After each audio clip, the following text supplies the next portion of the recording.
오늘의 성경 말씀은 민수기 13장 25절에서부터 33절까지의 말씀입니다. 말씀의 제목은 나 자신을 정탐하라 하는 제목으로 여러분들과 은혜를 나눌까 합니다. 이 이스라엘 백성은 애굽 땅에서 400년 동안이나 노예로 살다가 극적으로 출애굽을 하게 된 거죠. 이 출애굽하기 전에 어떤 일들이 있었습니까? 하나님께서 그 애굽 땅에 10가지의 재앙을 줍니다. 그리고 그 마지막 재앙이 뭡니까? 짐승이고 사람이고 처음 난 것은 다 죽이는 장자를 치는 재앙을 줍니다. 그랬을 때에 바로가 두 손을 들고 항복을 했는데, 그렇게 항복을 하고 이 이스라엘 백성을 보냈으면은 그냥 두면 될 것인데, 그걸 못 참고 추격을 해가지고 이 바로의 군사들이 모세를 쫓아갔습니다. 그러다가 어떻게 됐습니까? 홍해 바다를 만나게 되고, 홍해가 갈라지는 기적을 보이면서 이스라엘 백성이 그 강을, 바다를 정말 물에 신발 하나 젖지 않는 마른 땅을 밟으면서 홍해 바다를 건너는 기적을 주었습니다. 그 후에도 그 광야 생활을 40년간을 할 때 얼마나 많은 고난과 고통이 있었습니까? 사흘길을 밟고 난 뒤에 먹을 물이 없어서 그 물을 먹었을 때 쓴맛이 나는 물을 만났을 때에 하나님은 단물로 바꿔주는 역사도 있었고요. 또 이 백성이 먹은 양식이 다 떨어져서 굶어 죽게 되었을 때 하나님께서는 만나와 메추라기를 주어서 그 만나와 메추라기를 40년 동안 이 가나안에 들어가기까지 이 백성들을 먹이고 보살핀 그런 기적의 역사를 이룹니다. 이제 마지막에 가나안 땅이 내려다 보이는 길목 앞에 이 이스라엘 백성들이 서게 됩니다. 이곳 지명이 오늘 말씀에도 나오듯이 가데스 바네아라는 곳입니다. 하나님께서는 이 가나안 땅을 이스라엘 백성들에게 주시기로 벌써 오래전에 아브라함 때부터 약속을 하셨습니다. 그곳이 눈앞에 보이는 지점이기 때문에 이제 이 백성들은요, 들어가기만 하면 된다는 겁니다. 하지만 이 백성은 그렇게 하지를 않았다는 거죠. 모세는 신명기 1장 21절을 보면은요, 주저 말고 들어가기를 원했습니다. 주저하지 말고 하나님의 말씀대로 바로 우리가 올라가서 치자. 그것이 모세가 강조를 했던 말입니다. 그러나 이 이스라엘 백성은 먼저 그 땅을 정탐을 하자. 그렇게 신명기 1장 22절에 나옵니다. 하나님이 주시기로 했고 자기들이 보는 그 앞에 그 가나안 땅이 놓여 있다면은 이 백성들은 모세의 말대로 그냥 들어가서 차지하기만 하면 된다는 거죠. 그런데 왜 먼저 정탐꾼을 보내야 됐단 말입니까? 여기에서 우리는 믿음과 불신앙의 차이를 볼 수가 있다. 믿음이라는 것은요, 확인해 보는 것이 아니라는 거예요. 믿음은 무조건 믿어야 되는 거예요. 이럴까 저럴까 해볼까 말까 하지 말고 무조건 믿는 것이 믿음입니다. 하나님의 약속을 그대로 믿고 순종하는 것이라는 거죠. 이 불신앙이라는 것은 믿는 것 같으면서 믿지 않는 것을 불신앙이라고 하는 겁니다. 우리는 신중해야 한다고 하면서 정탐꾼을 보내고 그리고 보지 말아야 할 것들을 보게 된다는 거죠. 하나님의 뜻인데도 때를 놓칠 때가 우리도 있다는 겁니다. 그러나 여러분, 이 정탐꾼을 보내지 말자고 했던 이들은요, 모두가 광야에서 죽고 그 가나안 땅에 들어가지를 못했다는 것을 우리는 기억을 해야 합니다. 그런데 왜 모세는 정탐꾼을 보내는 것을 허락을 했을까? 하나님께서는 때때로 우리가 고집을 피우면은요, 그 고집을 들어주시는 경우가 있어요. 반대로 이야기하면은 하나님이 주시는 것은 지금은 고통스럽게 보여도 하나님께서 주시는 것은 좋은 것이라는 겁니다. 그러나 우리는 하나님의 뜻을 깨닫지 못하고 우리의 방법과 고집으로 할 때가 너무나 많다는 거예요. 오늘 본문의 말씀은 정탐꾼들이 정탐하고 돌아와서 보고한 내용입니다. 여호수아와 갈렙을 제외한 10명은요, 그들이 보고하는 데서 하나님이라는 이 말은 한 번도 사용을 하지 않은 거예요. 그러나 여호수아와 갈렙은요, 보고를 하는 내용을 들어보면은 이 민수기 14장 8절에서 9절 말씀을 통해 보면은 하나님을 3번이나 언급을 합니다. 왜 똑같은 상황을 12명이 보았는데 그 본 상황의 말이 다를까 하는 거죠. 이 10명은 인간적인 눈으로 보았고요, 여호수아와 갈렙은 그 적과 꿀이 흐르는 이 땅을 믿음의 눈으로 보았다는 것입니다. 믿음으로 보았더니 그 땅은 하나님의 약속대로 적과 꿀이 흐르는 땅이었다는 거죠. 감사한 마음으로 그 땅을 취하면 된다고 믿었습니다. 환경보다도요, 하나님의 약속을 더 신뢰했기 때문이라는 것이죠. 실제로 그 땅은 이 10명의 정탐꾼이 보았던 것이 더 사실에 가까웠을지도 모릅니다. 그들이 보는 것처럼 가나안은 온통 문제 덩어리였다는 거죠. 그 땅을 차지하는 데 예상되는 문제가 한두 가지가 아니었다는 걸 보고 이 10명은 두려움을 가졌다는 겁니다. 우리 힘으로 과연 저 사람들을 이기고 칠 수가 있을까? 우리 힘은 도저히, 이 말씀 가운데 보면 메뚜기 같다는 표현까지 합니다. 그러면서 들어가기를 주저하는 거죠. 그러나 믿음의 사람은 그럼에도 불구하고 믿음으로 나간다는 것입니다. 그리고 문제 때문에 더 강하게 될 수가 있다는 거예요. 문제 앞에서 간절히 기도하고 하나님과 더욱 가까워지고요, 또 행여 자신에게 잘못된 것이 있는지 없는지 돌아보면서 회개하게 되어 있다는 겁니다. 하나님의 선물 속에서 문제가 많이 들어있는 것처럼 보이나 믿음의 사람은 그것이 하나님의 변장된 축복이라는 것을 알고 있다는 것입니다. 하나님께서 이스라엘 백성에게 가나안 땅을 주실 때에 그들의 방법이나 노력을 요구하지 않았습니다. 오직 하나님의 계획과 방법으로 그 가나안을 정복하게 했다는 거죠. 믿음의 사람은 바로 그러한 하나님의 방법을 선택한 사람들입니다.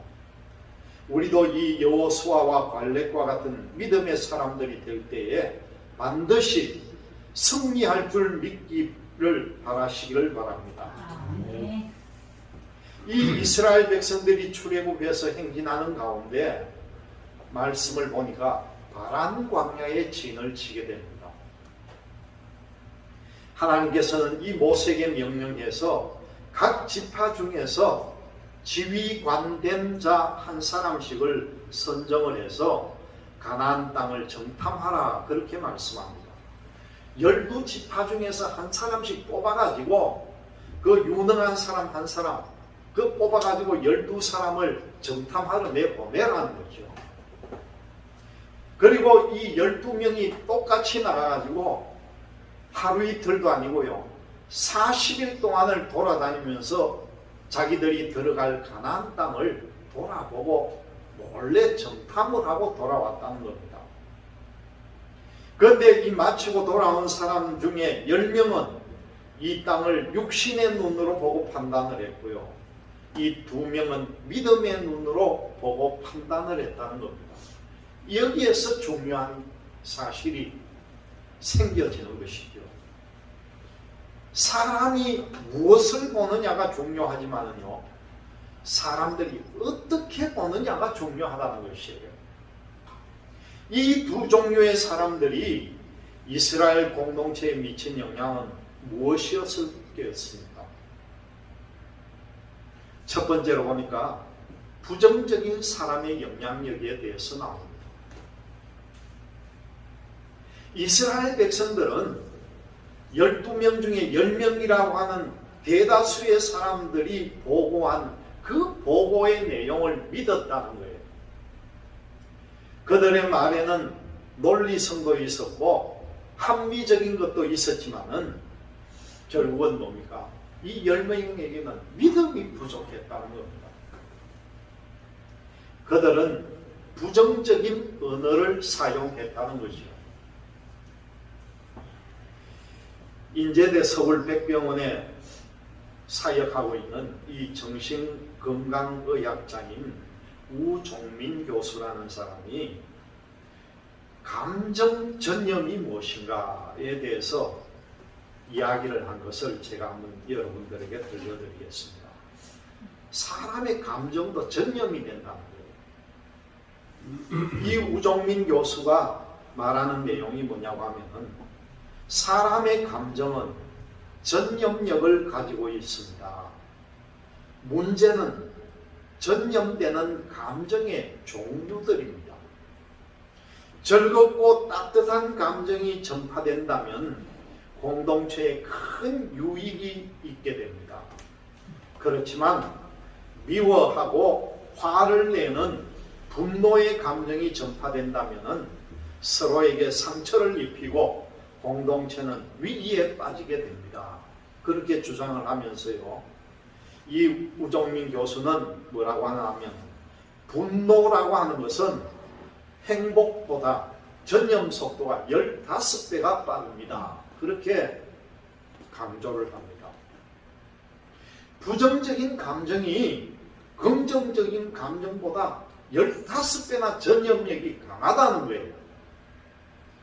원망과 불평의 바이러스는 급속도로 이 이스라엘 백성들에게 퍼져가지고요, 그 이스라엘 백성 전체가 그 바이러스에 전부 감염이 다 되었다는 거예요.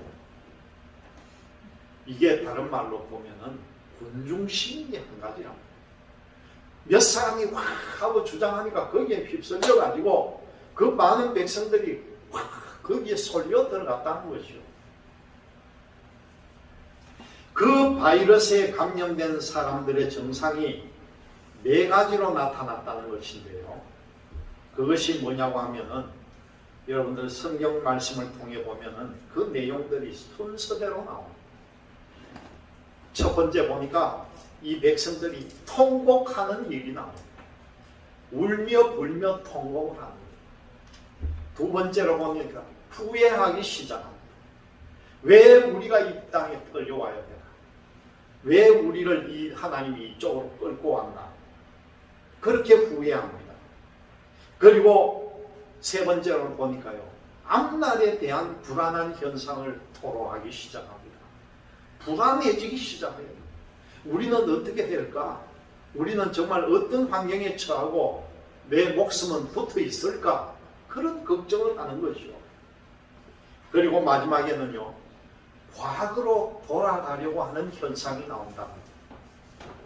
차라리 우리가 종살이 했던 애국으로 돌아갈 것을 우리를 왜 이쪽으로 보내가지고, 이런 현상들이 4가지가 나타난다는 겁니다. 얼마나 나쁜 전염력입니까? 비록 10명이라고 하는 작은 소수로부터 시작이 되었지만은요, 그들의 부정적인 믿음이 온 나라를 위기 가운데로 몰아넣고 말았다는 것입니다. 이제 두 번째로 보니까요, 반대로 긍정적인 사람의 영향력이 나타난다는 거예요. 매사에 안 될 이유를 찾는 사람들이 있습니다. 안 된다고 생각하면 안 되게 되어 있다는 거예요. 그래서 뭐라고 합니까? 사람 마음먹기 달렸다고 하잖아요. 못 된다고 생각하면 못된 일만 생깁니다. 명석한 판단력과 분석력을 가지고 있지만은 믿음을 갖지 못한 사람들이 너무나 많다는 거지. 하나님의 능력을 고려하지 않고 사람의 눈으로 방법을 찾으려고 하기 때문에 가능한 것보다는 불가능한 것이 자꾸 보이게 된다는 것이죠. 하나님의 기적은 나의 생각이 아니라 순종하는 믿음을 통해서 일어난다는 사실을 꼭 기억하시기를 바랍니다. 부정적인 사람들 가운데 이 두 명의 긍정적인 믿음의 사람이 있었습니다. 바로 여호수아와 갈렙이라는 사람입니다. 그들은 이스라엘 백성들에게 외쳤습니다. 여호와를 거역하지 말고 가나안 땅에 백성들을 두려워하지 말라는 것이었습니다. 여호와께서 우리를 약속의 땅으로 인도해 드릴 것이고 우리의 보호자가 되셔서 끝까지 함께 하실 것이라고 주장을 합니다. 부정적인 믿음을 가졌던 사람들은 모두가 그 광야에서 모두가 다 죽었지만은요, 여호수아와 갈렙은 살아서 가나안 땅에 들어가는 은총을 입었다는 것을 우리는 성경을 통해서 꼭 기억해야 합니다. 세상에는 부정적인 믿음을 전염시키는 사람이 있고요, 긍정적인 믿음을 전염시키는 두 부류의 사람이 있습니다. 하나님에 대한 절대 믿음으로 좋은 영향력을 전염시키는 여러분들 되시기를 주님의 이름으로 기원드립니다. 아멘. 이 긍정적인 믿음과 부정적인 믿음의 사람에게 있어서 이 세상에는요, 두 종류의 사람들이 살고 있습니다. 한 종류의 사람들은 눈에 보이는 현실만을 붙잡고 살아가는 사람이 있고요, 또 한 종류의 사람은 눈에 보이지는 않지만 믿음의 눈으로 바라보면서 살아가는 사람이 있다는 사실입니다. 이 가나안 땅은 두 개의 얼굴을 하고 있습니다. 사람의 눈으로 보면은 자기 자신이 메뚜기와 같이 보이는 두려움의 땅이 되고요, 믿음의 눈으로 보면은 하나님이 주신 꿀과 젖이 흐르는 약속의 땅이 된다는 것이죠.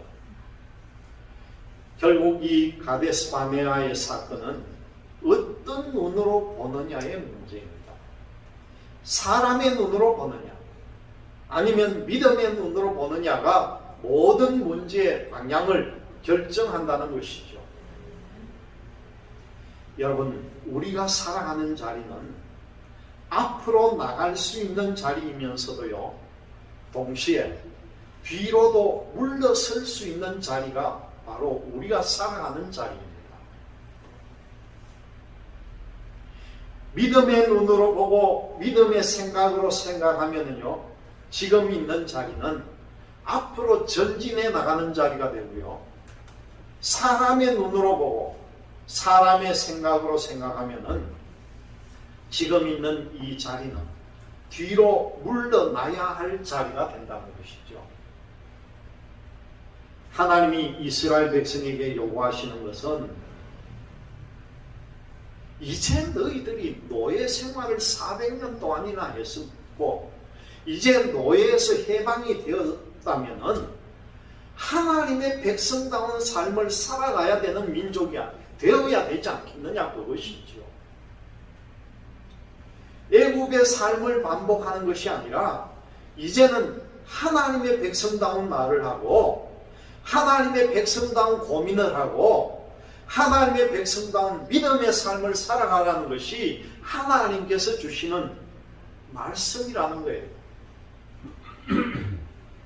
몸은 출애굽했지만은, 그래서 가데스 바네아까지 이 백성들이 올라왔지만은 아직 믿음의 삶을 살고 있는 것이 아니라는 것입니다.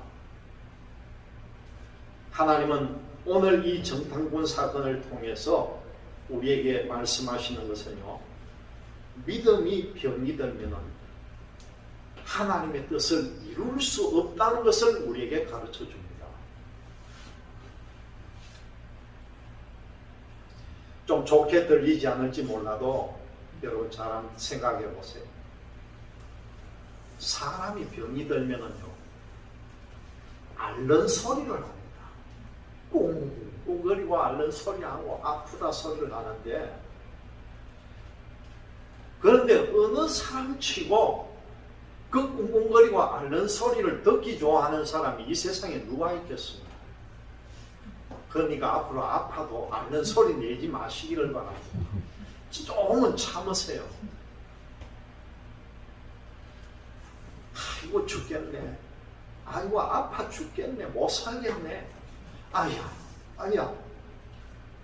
아무리 내가 사랑하는 어머니라 할지라도, 아니면 나의 아내라 할지라도, 이렇게 꿍꿍거리고 앓는 소리를 내면은요, 처음에는 안타까워가지고 저렇게 해서 어떡하지, 안타까워서 어떻게 해야 되겠나, 근심걱정이 들고 방법이 없을까 고민을 하지만은요, 이게 자꾸 반복이 되고 습관이 되어버리면 타성에 젖어가지고 아무리 사랑하는 사람이 아프다고 목소리를 낼지라도 마음속으로는 표현을 못해도 듣기 싫어한다는 거예요. 사람만 앓는 소리를 내는 것이 아니라 믿음도 병이 들면 앓는 소리를 낸다는 거예요. 믿음이 병들었을 때 내는 앓는 소리가 무엇인가 하면은요, 바로 사람의 소리라는 거예요. 믿음이 병들면 자꾸 사람의 말을 하고요, 사람의 목소리를 높인다는 사실입니다. 오늘 이 12명 가운데 10명의 정탐꾼은 믿음이 병이 들었습니다. 자기를 정탐할 수 있는 힘을 잃어버렸다는 것이, 그들은요, 그 나름대로 모두가 이스라엘의 지도자들입니다. 10개 지파 중에서 제일 그래도 똑똑하고 건장하고 힘쓸 수 있는 사람들을 뽑은 게 12명이에요. 각 지파를 대표해서 나온 사람들입니다. 정말 훌륭한 사람들이라는 거죠.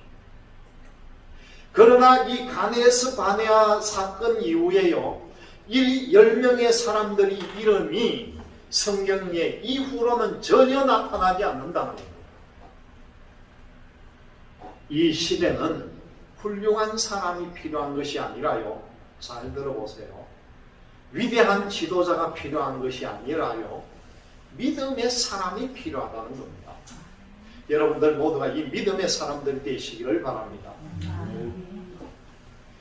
독일 티빙엔 대학교의 게하르트 로핑크 교수라는 분이 예수는 어떤 공동체를 원했나라고 하는 제목의 책을 썼는데요, 로핑크 교수가 예수는 어떤 공동체를 원했나, 이 책 속에 보면은 교회는 세상을 향한 대안 공동체가 되어야 한다, 그렇게 말합니다.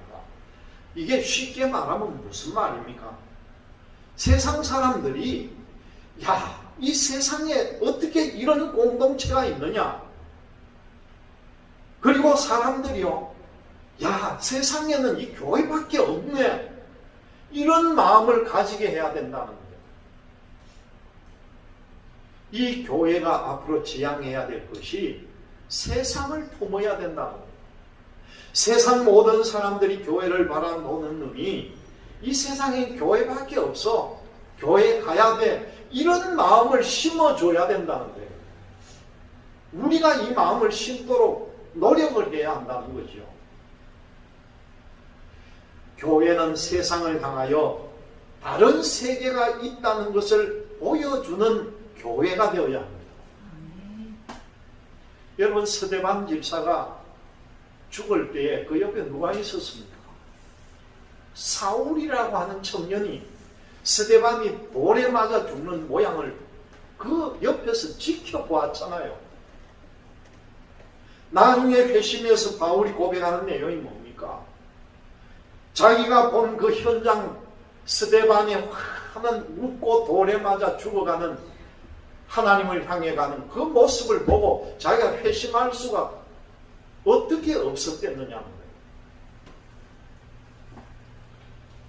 사울은 다른 세계가 있다는 것을 스데반을 통해서 보았다는 겁니다.